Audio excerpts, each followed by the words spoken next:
Good morning, I'm Patrick. We're cooking at home with the real Lombardinos, and today we're making breakfast. We have a strong cup of coffee. It's going to go along with a salmon and soft scrambled eggs. We're using up some salmon that was left over from our dinner the other night. We're in our pajamas, getting ready to go, and also we have these great wool Danish slippers that I'm wearing. They're from a great store called Skoring in Aarhus, Denmark. Our friend Christiana owns the store, and it's just a great local footwear shop, and it's in a small town that needs your support. Just like our local restaurants, our local bookshops, all of our local retail needs everyone's support. If you can come back and get the economy started again after we get through with this whole COVID-19 crisis. Now let's go make some breakfast. This morning we're gonna make some soft scrambled eggs with cream cheese and some roasted salmon. The other night we had some pan-seared salmon fillets for dinner. We took everything that was left from that salmon and roasted it in the oven with a little olive oil, salt, and pepper. We flaked some of it up yesterday and had that for lunch with a salad. And this morning we're gonna take the last of it and we're gonna gently stir that into our scrambled eggs. So you just pull the salmon kind of right off of the skin and gently flake it up into a bowl. So while I'm flaking this up, I can tell you that salmon's an important dish in our family. My 16-year-old daughter, Lucy, just loves salmon, and she is truly the daughter of restaurateurs. Her mother, Marcia, is a partner in the Old Fashioned, a great restaurant on the Capitol Square here in Madison, and we, of course, have Lombardino's.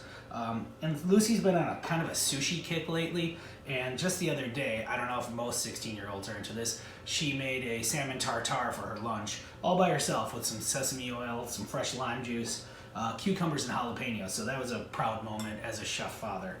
So this is all flaked up. We're just going to set that aside, and then we'll get down to our other ingredients here. This dish is going to have some cream cheese stirred in at the end, but a little bit of herbal freshness. Add some freshly snipped chives to our soft scrambled eggs today. Just going to dice up a few, and then we will crack open some eggs. We're also going to make some rustic olive oil toast that's rubbed with a little bit of freshly cut garlic. So our chives are ready to go into the pan. I'm going to set those aside, and then we'll get on to cracking our eggs. So I'm cracking 6 of these farm fresh eggs into a little bowl here. We're going to gently whisk these up, and then we'll set them aside. Just want to break up the yolks just a little bit, so there's still a few streaks of white in there. Those look pretty good, so I'm going to set them aside. So I'm using a block of cream cheese. We're going to cut this up a little bit and fold it into the eggs to enrich it. You don't want to use a tub of whipped cream cheese. You want nice lumps, because we want our eggs to finish and kind of curdle like a large curd cottage cheese. Then I'm going to serve my eggs on a real thick slice of pan roasted toast. I have a rustic loaf here. I'm going to set the rest over here, but I cut it very thick. I'm going to rub this with olive oil, and we're going to toast it in a cast iron skillet, and then we're going to rub it with this smashed clove of fresh garlic to finish.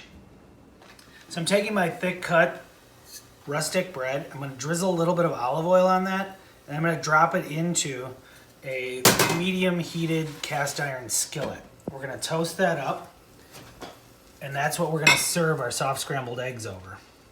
So a little olive oil on each side, and then I have a pan warming up in the front burner here, and we're going to make our soft scrambled eggs in there. So for the eggs, I'm going to also start with a little bit of olive oil into a very gently heated pan. We're going to add the oil and then just a little bit of butter to get our eggs going. But this is a slow process because I want very soft eggs that have like a small curd to them. Like I said, like a large curd cottage cheese almost. So we're going to let that butter melt, and then we're going to add our eggs in. We're going to keep them moving in the pan. They're just gently whisked up. As soon as our butter melts, they'll go in.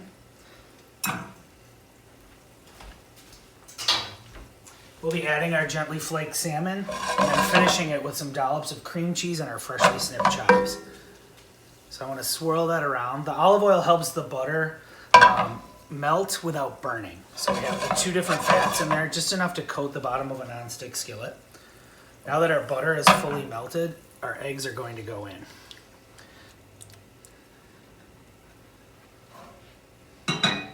So the eggs are in very low heat here, and we're going to keep them moving just a little bit.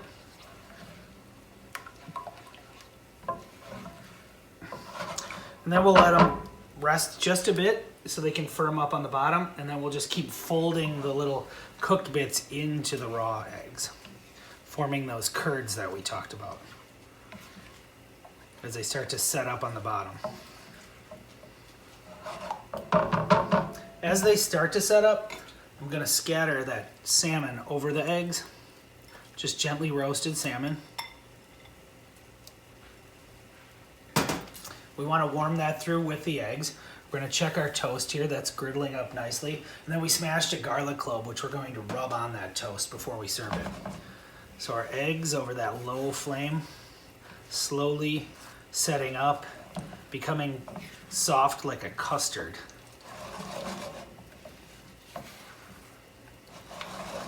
Giving them just a little bit of a stir as we move along.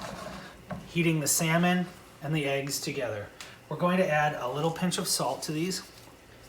And I like a little black pepper in my eggs. And they're starting to set. Keeping them moving, that's the key. Folding, a gentle folding motion. We don't want to beat them up, we just want to barely cook them through. So they're not too runny, but like we said, just soft curds, like a custard. We'll let that set up one more time on the bottom. And then we're gonna take this cream cheese. For 6 eggs, this is gonna feed our family of 4. I took half a block of cream cheese, and I just gently drop in dollops of cream cheese. I'm gonna go back, check my toast, which I can hear it sizzling away just barely. Beautiful golden brown. We want to toast it on each side. And now we want to move our eggs again. We can see the bottom has set up just a little bit. And we fold and we fold.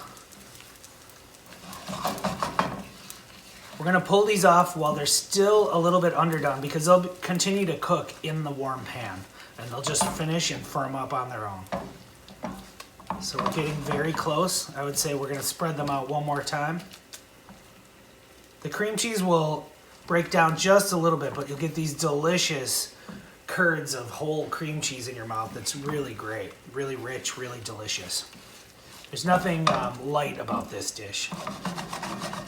The last thing we're going to do for this is gently add some of these fresh snipped chives.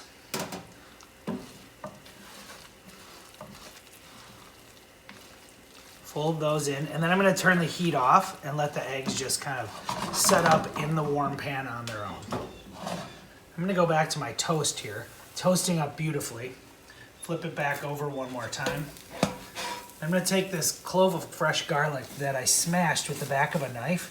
I'm just going to rub it across the top of this. And this is a true Italian technique for making the true bruschetta. I learned this at a cooking class in Tuscany where they grilled the bread over a live fire and then handed everyone their own raw garlic. These eggs are so rich that I think they'd be nicely offset by a crisp green salad.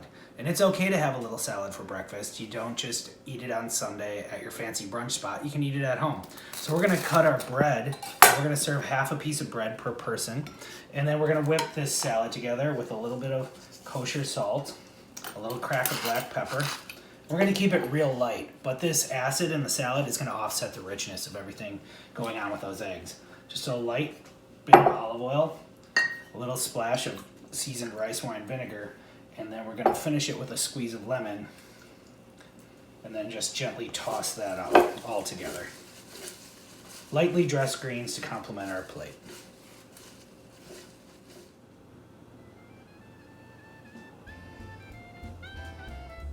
Well, I'm fighting off Ollie, our hungry dog here, and I'm going to try my breakfast. But I just wanted to say, get out there and try to support local restaurants that are still open, your local grocers, buy some gift certificates, just try to support all the independent